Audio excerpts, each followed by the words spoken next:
এক নাস্তিকের সাথে হযরত ইমাম আবু হানিফা রাহমাতুল্লাহ আলাইহির এক বিতর্ক অনুষ্ঠান হলো। সেই বিতর্ক অনুষ্ঠানে ইমাম আবু হানিফা রাহমাতুল্লাহ আলাইহি পৌঁছতে বেশ দেরি করলেন।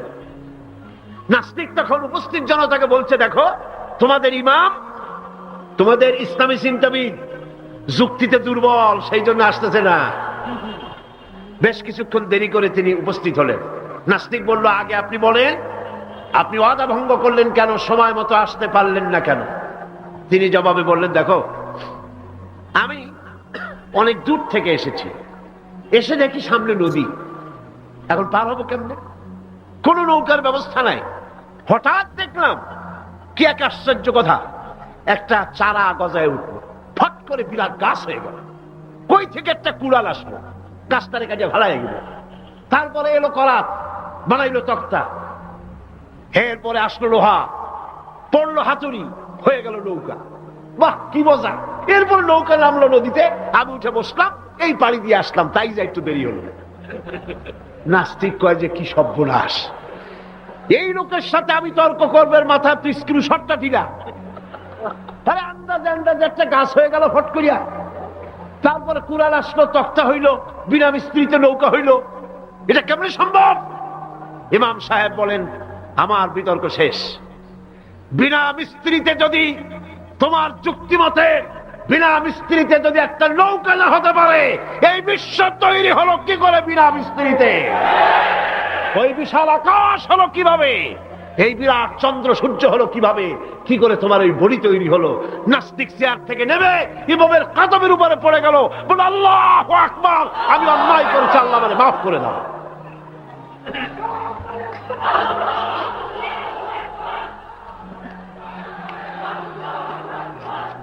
নাস্তিক ঘোষণা করে দিল, লা ইলাহা ইল্লাল্লাহু মুহাম্মাদুর রাসূলুল্লাহ।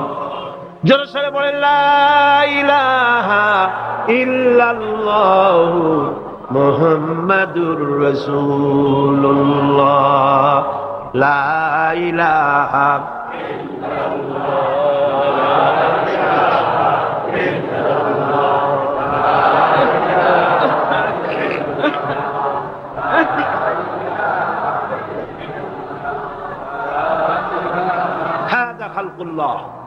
আল্লাহর সৃষ্টি। কার সৃষ্টি বলেন সবাই খুশি হয়ে? কার সৃষ্টি? আল্লাহ ছাড়া কে কি বানাইছে? দেখো সব কে বানিয়েছে? খুশি হইয়া বুক ফুলাইয়া জোরে কোন কে বানিয়েছে? ওই আল্লাহ রাব্বুল আলামিন বলেন, দুনিয়ার সব দিক থেকে চোখ ফিরাইয়া এবার নিজের দিকে তাকাও। ওয়াফি আনফুসিকুম ওয়াফি আনফুসিকুম আফালা তুবসিরুন। এমনকি তোমাদের নিজেদের মধ্যেও আমার নিদর্শন আছে। তারা কি তা অনুধাবন করে না? তোমার মধ্যেও আমার নিদর্শন আছে। কার মধ্যে? আমাদের মধ্যে। কোন কার মধ্যে? আমাদের মধ্যে আল্লাহর নিদর্শন আছে। মানুষ যদি তার নিজের দেহের প্রতি লক্ষ্য করে, তাহলে সে মহান আল্লাহ পাকের অসংখ্য কুদরত দেখতে পাবে। যেমন একটি শিশু যখন জন্ম হয়, তখন তার হাড়ের পরিমাণ হয় 305টি। 305টি। পরে এগুলি একটা দুটো মিশে গিয়ে পরিমাণ দাঁড়ায় 206টি হাড়। 560টি পেশি দিয়ে এই হাড়গুলিকে বেঁধে রাখা হয় এবং মোট গিরার পরিমাণ দাঁড়ায় 100 গিরা। আপনি কি জানেন আপনার আঙ্গুলের মাথা থেকে বাহু পর্যন্ত কয়টা গিরা আছে? গণবেন কখন? কিলাকিলি করেই তো কুল পান না। দেখেন না গিরা কতগুলা আঙ্গুলের, এই আঙ্গুলের মধ্যেই কতগুলা গিরা। এখানে গিরা, সেখানে গিরা, এখানে গিরা, এখানে গিরা, এখানে গিরা, বাহুতে গিরা। গিরা যদি একটাও না হতো, হাতটা হাত হইতো না। হাত কি হইতো? লাঠি। লাঠি হইতো। ভাত খাওয়া যাইতো না। ভাত খাইতে গেলে মাখানো লাগে কিনা? মাখানো লাগে না? মাখাইবেন কি দিয়ে? হাতগুলা, আঙ্গুলে গিরা নাই, সব কাঁটা চামচ। আর কেনুতে গিরা নাই, হাত ক্লোজ হবে না, নিজের মুখে আসবে না। দুই হাতের মাথায় একজন বসবে, একজন আর একজনের খাওয়াবে। তাও আবার খাওয়াই দিকে মুখের মধ্যে না গিয়ে নাকের সিধার মধ্যে গিয়ে হাসতেছেন। সুবহানাল্লাহ। ওয়াফি আনফুসিকুম আফালা তুবসিরুন, তোমার ভেতরে আমার নিদর্শন আছে, অনুধাবন করো। মানব শরীর এক আশ্চর্য মেশিন, সুবহানাল্লাহ, আশ্চর্য মেশিন। লক্ষ কোটি সেল এবং নার্ভ সেল দিয়ে জটিল মেশিন পত্রের সমন্বয় এই দেহ তৈরি করা হয়। সংস্কৃতির নামে অপসংস্কৃতি আমদানি করে যুব চরিত্রকে ধ্বংস করার জন্য প্রচেষ্টা চালানো হচ্ছে। এরকম একটি ইসলামের উপরে মারাত্মক রকমের ষড়যন্ত্র আমি লক্ষ্য করছি। চতুর্দিক থেকে কালো মেঘের মতো বাংলাদেশের 12 কোটি জনগণের উপরে ধেয়ে আসতেছে চতুর্দিক থেকে। এটাকে প্রতিরোধ করার ক্ষমতা একমাত্র আল্লাহ পাকের। এ ক্ষমতা কার? সেই জন্য সূরা লোকমান বেছে নিলাম, যেন আল্লাহ পাক এই সূরা লোকমান আমাদেরকে বোঝার তৌফিক দেন এবং এই মাহফিল থেকে সূরা লোকমানের শিক্ষায় উজ্জীবিত হয়ে শপথ গ্রহণ করে পঞ্চম দিনের শেষ মোনাজাত করে আমরা যেন কোরআনের কর্মী হয়ে, ইসলামী আন্দোলনের কর্মী হয়ে এক একজন বীর মুজাহিদের মতো বাংলাদেশের চতুর্দিকে ছড়িয়ে পড়তে পারি এবং আল্লাহ পাকের ইসলামের উপরে যে সমস্ত আক্রমণ আসছে সেই আক্রমণকে প্রতিহত করে গোটা জাতিকে, গোটা মিল্লতকে রক্ষা করার জন্য যেন আমরা যোগ্য ভূমিকা রাখতে পারি। আল্লাহ পাক যেন তৌফিক দান করেন, বলি আমিন। শুরু হচ্ছে সূরা লোকমান। এর ভিতরে রয়েছে 34টি আয়াত, 4টি রুকুতে সূরাটি শেষ হয়েছে। আল্লাহ পাক বলছেন আলিফ লাম মিম, এটি হচ্ছে হুরুফে মুকাত্তাত, বিচ্ছিন্ন অক্ষর। এর অর্থ কি আল্লাহ পাক ভালো জানেন, আমরা জানি না। কোরআন শরীফ হচ্ছে মহাবিশ্বের মহাবিস্ময়, সুবহানাল্লাহ বলেন। মহাবিশ্বের কি বলেন? মহাবিস্ময়। কোরআন গোটা পৃথিবীর মানুষের মুখে তালা লাগিয়ে দিয়েছে। কোরআনের ব্যাপারে কেউ উচ্চবাচ্য করার ক্ষমতা নাই। এই বিচ্ছিন্ন অক্ষরের অর্থ কি? গোটা পৃথিবী একত্রিত হয়ে যদি চেষ্টা চালায় তাহলে এর রহস্য উদ্ঘাটন করতে পারবে না। এবং আমাদেরও জানার দরকার নাই যে এর মধ্যে আছে কি। এই বিচ্ছিন্ন অক্ষরগুলি আল্লাহ পাক ভালো জানেন এবং যার প্রতি তিনি অবতীর্ণ করেছেন তিনি জানেন। আমাদের শরীয়তের কোনো ব্যাপার এর মধ্যে আল্লাহ পাক রাখেন নাই যা আমাদের জন্য যারা জানা জরুরত আছে বা দরকার আছে। বলা হচ্ছে, আল্লাহ পাক বলছেন তিলকা আয়াতুল কিতাবিল হাকিম, এগুলি হচ্ছে বিজ্ঞানময় কিতাবের আয়াত। হুদাম ওয়া রাহমাতান লিল মুহসিনিন, এটা হচ্ছে সৎকর্মশীল যারা, তাদের জন্য অনুগ্রহ এবং সত্য পথের পথ নির্দেশনা। তারা কারা? আল্লাযীনা ইউকিমুনাস সালাতা ওয়া ইউতুনাজ যাকাতা ওয়া হুম বিল আখিরাতি হুম ইউকিনুন। সৎকর্মশীল কারা? যারা নাকি নামাজকে প্রতিষ্ঠা করে, যাকাতকে আদায় করে এবং পরকালকে বিশ্বাস করে। উলাইকা আলা হুদাম মির রাব্বিহিম, তারা হচ্ছে তাদের পরওয়ারদিগারের পক্ষ থেকে হেদায়েত প্রাপ্ত এবং তারাই হচ্ছে সফল কাম। এ হলো আয়াতে কারিমার শাব্দিক অর্থ। আসুন এবার আমরা ব্যাখ্যার দিকে যাই।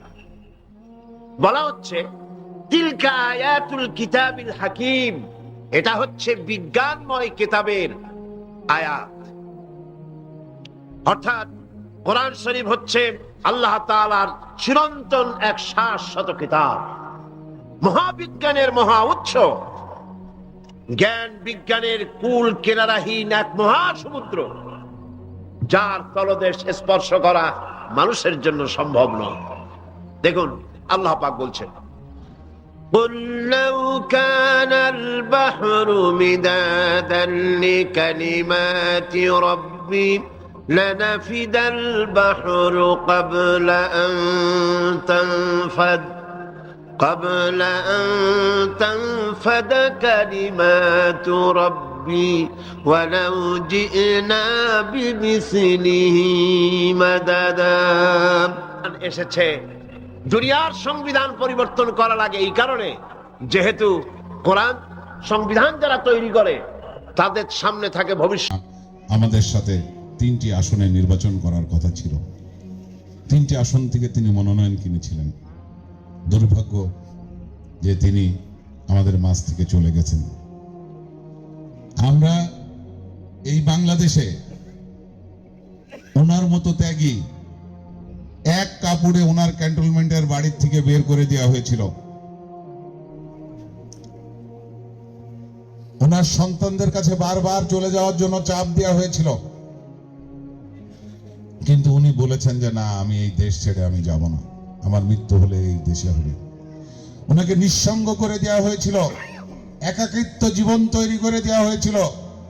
তারপর তার অন্যায় ভাবে তাকে জেলে পাঠানো হয়েছিল। জেলে পাঠানোর পরেও তাকে বারবার প্রস্তাব দেওয়া হয়েছিল, এখনো সময় আছে, আপনি দেশ ছেড়ে চলে যান, বাইরে যে আপনি আপনার চিকিৎসা করেন, আপনার সন্তানদের সাথে যে আপনি বসবাস করেন। তিনি বলেছিলেন, আমার একটি সন্তান দেশের বাইরে আছে, হাজারো লক্ষ সন্তান আমার এই বাংলাদেশে আছে, আমি এই সন্তানদের ছেড়ে একটি সন্তানের জন্য আমি দেশের বাইরে যাব না। আজকে আমাদের জন্য, এই দেশের জন্য উনি যে ত্যাগ করেছেন, সেই জন্য উনি বাংলাদেশের প্রত্যেকটি মানুষের হৃদয়ে দাগ কেটে আছেন। আমরা ওনার জানাজায় যে আমরা বুঝতে পেরেছি, জানাজায় যে দেখতে পেরেছি, শুধু বাংলাদেশে নয়, বিশ্বের অনেক দেশ থেকে ওনার জানাজায় লোক এসেছে, বিভিন্ন রাষ্ট্র থেকে ওনার জানাজায় লোক এসেছে। লক্ষ কোটি মানুষ ওনার জানাজায় উপস্থিত হয়েছে। কাউকে আমন্ত্রণ জানানো হয় নাই, কাউকে গাড়ি ভাড়া দেওয়া হয় নাই, কে কোথা থেকে লোক এসেছে কেউ জানে না। এটা হলো আল্লাহর রহমত। মানুষের, বাংলাদেশের মানুষের হৃদয়ে তিনি ছিলেন। তিনি মৃত্যুর পরেও সেটা প্রমাণ করে দিয়ে গেছেন যে বাংলাদেশের মানুষ তাকে কত ভালোবাসে। সেই জন্য আমরা আগামী 12 তারিখে আমাদের নেত্রী, আমাদের মা বেগম খালেদা জিয়ার অসমাপ্ত স্বপ্নগুলো, এই বাংলাদেশ নিয়ে তার যে চেতনা ছিল, এই বাংলাদেশ নিয়ে তার যে ভাবনা ছিল, আগামী দিনে আমরা সেই ভাবনা এবং চেতনা, ওনার শোককে শক্তিতে রূপান্তরিত করে আমরা দুর্বার গতিতে সামনের দিকে এগিয়ে যেতে চাই। আপনাদের কাছে বিনীত অনুরোধ রাখবো, এই 54 বছরের বাংলাদেশ, এই 54 বছরে বাংলাদেশে যারা সামাজিক নেতৃত্ব দিয়ে এসেছে, এই 54 বছরের বাংলাদেশে আপনারা যে সামাজিকতায় আপনারা মানুষ হয়েছেন, আজকে আপনারা সমাজে মসজিদ তৈরি করেছেন, মাদ্রাসা তৈরি করেছেন, গোরস্থান তৈরি করেছেন, ঈদগাহ তৈরি করেছেন। আজকে আমাদের দুর্ভাগ্য, ত্রয়োদশ জাতীয় সংসদ নির্বাচনে একটি অদৃশ্য শক্তির সাথে আমাদের ভোটের এই যুদ্ধ। যারা এই 54 বছর বাংলাদেশে মানুষের পাশে ছিল না, যারা এই 54 বছরের বাংলাদেশে কোনো সামাজিকতার সাথে ছিল না, আপনার সমাজে কোনো একটি মানুষ মারা গেলে তার মাটি দেওয়ার থেকে আরম্ভ করে, দাফন থেকে আরম্ভ করে খানার ব্যবস্থা করে নাই, সমাজের কোনো মানুষ অসুস্থ হলে তাকে হাসপাতালে নিয়ে যায় নাই, সমাজে কোনো মসজিদ তৈরি হলে সেই মসজিদ তৈরি করে নাই। এই সমাজে 54 বছর আওয়ামী লীগ, বিএনপি, জাসদ, জাতীয় পার্টি, ওয়ার্কার্স পার্টি যারা নেতৃত্ব দিয়ে এসেছে, তারাই এই সমাজের প্রতিনিধিত্ব করে, তারাই এই সমাজকে পরিচালনা করে। আমরা ধর্মের সাথে রাষ্ট্রকে মিলাতে চাই না। আমরা চাই ধর্ম ধর্মের জায়গায় থাকুক, রাষ্ট্র রাষ্ট্রের জায়গায় থাকুক। আমরা সমাজে যে মসজিদ তৈরি করেছি, সেই মসজিদে আওয়ামী লীগ, জামাত, বিএনপি, জাতীয় পার্টি বা এই সমাজের সর্বশ্রেণীর মানুষ সেখানে নামাজ পড়ুক। আমরা যে গোরস্থান তৈরি করেছি, অটোওয়ালা, রিক্সাওয়ালা থেকে আরম্ভ করে, কোটিপতির থেকে আরম্ভ করে সব শ্রেণীর মানুষের ওই গোরস্থানে দাফন কার্য সম্পন্ন করুক। আমরা চাই এই সমাজের প্রত্যেকটি মানুষ, ধনী গরিব সবাইকে নিয়ে ঈদগাহতে ঈদের দিনে একসাথে নামাজ পড়তে চাই। আমরা ধর্ম নিয়ে আমাদের ভিতরে বিভেদ তৈরি করতে চাই না। মিথ্যা প্রলোভন, মিথ্যা কথা বলে আজকে মা বোনদের কাছে যেভাবে তারা মিথ্যা প্ররোচনা করছে, আমরা মুসলমান, আমরা সবাই জানি হযরত মুহাম্মদ সাল্লাল্লাহু আলাইহি সাল্লাম আমাদের শেষ নবী এবং রাসূল। তিনি বিজয় হজের মাধ্যমে, বিদায়ী হজের মাধ্যমে এই বিশ্বে ইসলাম প্রতিষ্ঠিত করে গেছেন। কোরআন হাদিসে কোনো জায়গায় লেখা নাই ইসলাম প্রতিষ্ঠিত করার জন্য আবার অন্য কেউ আসবে, কোরআন হাদিসে কোনো জায়গায় লেখা নাই। আপনি এখানে মারা যাবেন, আপনার পাশে যে গোরস্থান আছে, আপনি মারা যাওয়ার পরে, আপনি দাফনের পরে আপনাকে 3টি প্রশ্ন করবে। আপনার রব কে, আপনার দিন কি, আপনার রাসূল কে। আমেরিকায় যে মারা যাবে তার ওখানে কবর হবে, তাকেও এই 3টি প্রশ্ন জিজ্ঞেস করবে। সৌদি আরবে যে মুসলমান মারা যাবে তাকেও এই প্রশ্ন জিজ্ঞেস করবে। মালয়েশিয়ায় যে মুসলমান মারা যাবে তার জন্য এই প্রশ্ন জিজ্ঞেস করবে। ইসলাম রাজনীতি নয়, আমাদের ধর্ম। সেই জন্য আমরা উদাত্ত আহ্বান জানাবো, এই মিথ্যা প্রণয় আপনারা কেউ পড়বেন না। আমরা সামাজিক মানুষ, সমাজে আমরা একসাথে বসবাস করতে চাই। আমরা চাই রাষ্ট্রীয়ভাবে যত সেবা আছে সমস্ত সেবা আমরা মানুষের দ্বারে দ্বারে পৌঁছাতে চাই। নিজেদের ভিতরে ধর্ম নিয়ে আমরা বিবাদ করতে চাই না। সেজন্য আপনাদেরকে সবাইকে অনুরোধ করব, আগামী দিনে ত্রয়োদশ জাতীয় সংসদ যে নির্বাচন আসছে, স্বাধীনতার পক্ষের শক্তি সবাই ঐক্যবদ্ধ হন। স্বাধীনতার পক্ষের শক্তি ঐক্যবদ্ধ হন, একসাথে হয়ে স্বাধীনতার পক্ষের শক্তিকে বিজয়ী করেন আগামী দিনের ভবিষ্যৎ বাংলাদেশের জন্য। যারা 16ই ডিসেম্বর পালন করে না, 26শে মার্চ পালন করে না, যারা বাংলাদেশের স্বাধীনতা স্বীকার করে না, সেই শক্তির হাতে যেন রাষ্ট্রীয় ক্ষমতা না যায়, তাহলে আমি আপনি সবাই অনেক পিছিয়ে পড়ে যাব, এই দেশের চেতনা থেকে অনেক দূরে সরে যাব। সেই জন্য যাদের ভিতরে মুক্তিযোদ্ধার চেতনা আছে, যারা এই বাংলাদেশের 54 বছর নেতৃত্ব দিয়েছেন, আজকে আমার পরে রাগ করে, আমার কর্মীর পরে রাগ করে, আমার দলের পরে রাগ করে আপনি ভোটটি যেখানে দিবেন, তারা কি আপনার পক্ষের লোক কিনা একবার চোখ বন্ধ করে চিন্তা করে দেখবেন, বিবেকের কাছে প্রশ্ন করে দেখবেন।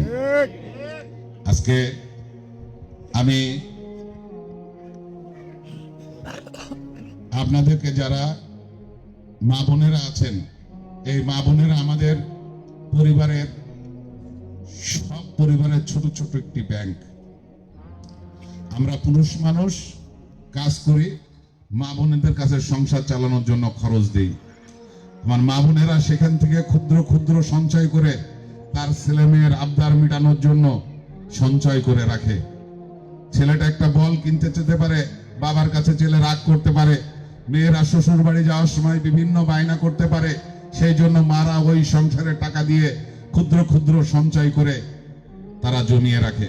সেই জন্য এক একটা পরিবার, আমাদের মা বোনরা একটা পরিবারের একটা ক্ষুদ্র ব্যাংক। সেই কথা চিন্তা করে আমাদের চেয়ারম্যান জনাব তারেক রহমান মা বোনদের জন্য ফ্যামিলি কার্ডের কথা চিন্তা করেছেন, যে আমরা রাষ্ট্রীয় ক্ষমতায় যেতে পারলে আমরা ফ্যামিলি কার্ড করব। ওই পরিবারের যে বয়োজ্যেষ্ঠ নারী, বয়োজ্যেষ্ঠ মহিলা, তার নামে একটি ফ্যামিলি কার্ড তৈরি হবে। সেখান থেকে 2000 থেকে 2500 টাকা উত্তোলন করতে পারবে, অথবা ওই টাকার সমপরিমাণ নিত্য প্রয়োজনীয় সামগ্রী নিতে পারবে, চাল ডাল আটা তেল এগুলো নিতে পারবে। কৃষক ভাইদের জন্য সারের সুব্যবস্থা, বীজের সুব্যবস্থা, ফসল ওঠানোর পরে প্রত্যেকটি ইউনিয়নে ওই মৌসুমী ফসল সরকারিভাবে ক্রয় করার জন্য ক্রয় বিপণনী তৈরি করা হবে। কৃষকদের 2টি সমস্যা, বীজ বপনের সময় সিন্ডিকেট করে সারের দাম বাড়িয়ে দেওয়া হয়, আবার যখন ফসল ঘরে তোলে ব্যবসায়ীরা সিন্ডিকেট করে ফসলের দাম কমিয়ে দেওয়া হয়। এই 2টা জায়গায় আমরা খুব শক্তভাবে পরিকল্পনা করেছি। আগামী দিনে আমরা এই 2টা নিয়ে আমরা কাজ করব, এবং বিভিন্ন প্রাকৃতিক দুর্যোগের মাধ্যমে আমাদের ফসল নষ্ট হয়ে যায়, কৃষকরা সর্বশান্ত হয়ে যায়, সেজন্য আমরা কৃষি বীমার ব্যবস্থা করব। কৃষি বীমা করা থাকলে যে কৃষক প্রাকৃতিক দুর্যোগে তার ফসলের ক্ষতিগ্রস্ত হবে, সেই ক্ষতিপূরণ যাতে বীমার মাধ্যমে যেন তারা পেয়ে যায়। বিভিন্ন পরিকল্পনা নিয়ে আমাদের নেতা জনাব তারেক রহমান, ওনার বক্তব্য আপনারা সবাই শুনেছেন। We have plan.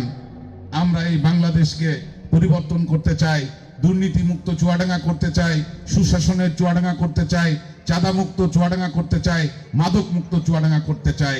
তাই আপনাদের সহযোগিতা আমাদের একান্ত প্রয়োজন। আপনার চিন্তা, আপনার পরামর্শ আমরা নিয়ে আগামী দিনে এই চুয়াডাঙ্গাকে একটি মডেল চুয়াডাঙ্গা বানানোর জন্য আপনারা আমাকে সবাই সহযোগিতা করবেন।